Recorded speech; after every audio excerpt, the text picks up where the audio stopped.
Hello everyone, my name is Kushal Tripathi and I am your mathematics educator. इस video में हम लोग कवर करने वाले हैं 10th class R D Sharma MCQ से चैप्टर नंबर 11 का question number 23। Alright, so this is the question.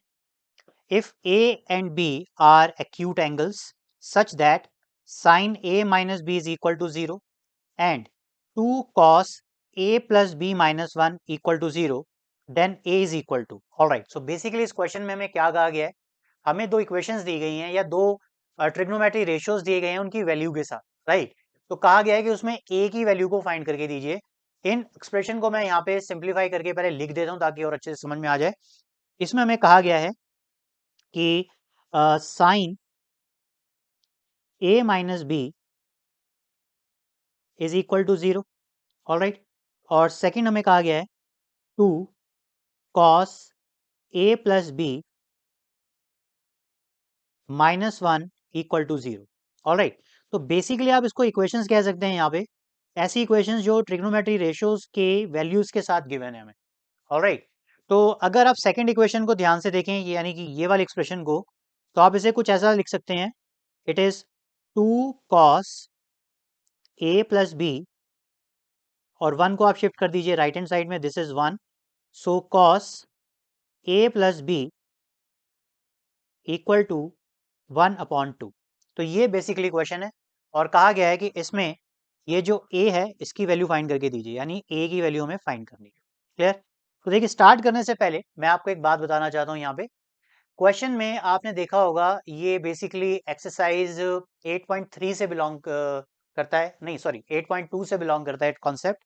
तो आपने पढ़ा होगा कि जब कभी भी हमारे पास यहाँ पर ये ट्रिग्नोमेट्री रेशियोज दिए गए हैं और उसके बाद ये जो चीज दी जाती है, बेसिकली क्या होता है, ये एक एंगल होता है। This represent the angle.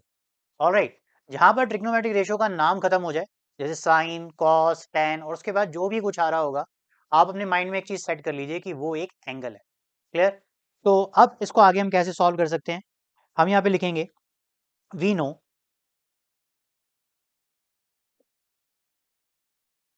कि sine zero degree is also equal to 0। Okay, तो साइन ए माइनस बी हमें दिया गया है यहाँ पे, sine A minus B it is equal to 0। Clear? So on comparing these two, हम क्या कह सकते हैं, we can say this a minus B equal to 0। तो आप ऐसे लिख दीजिए। क्लियर? सिमिलरली यहाँ पर हमें कहा गया है कि cos a प्लस बी जो है it is equal to 1/2। cos की वैल्यू कौन से एंगल पे 1/2 होती है, आप लिख सकते हैं cos, okay, that is 60 degree is equal to 1/2।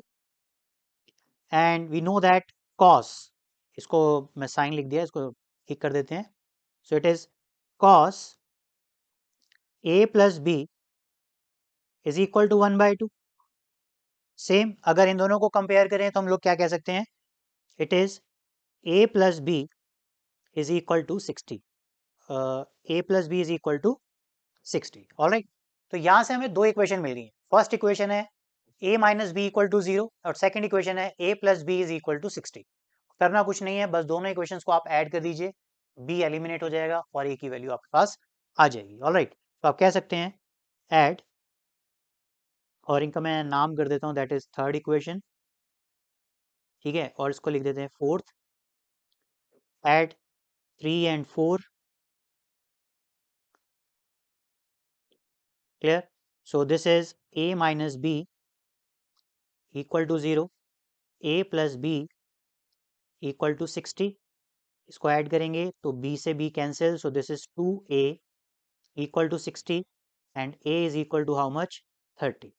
तो देख लेते हैं अपना फाइनल ऑप्शन हमारे लिए यहाँ पर कौन सा होगा। You can see final option is option B is the correct answer, और यहाँ पर आप लिख सकते हैं option B. Okay students, this is it. Happy learning.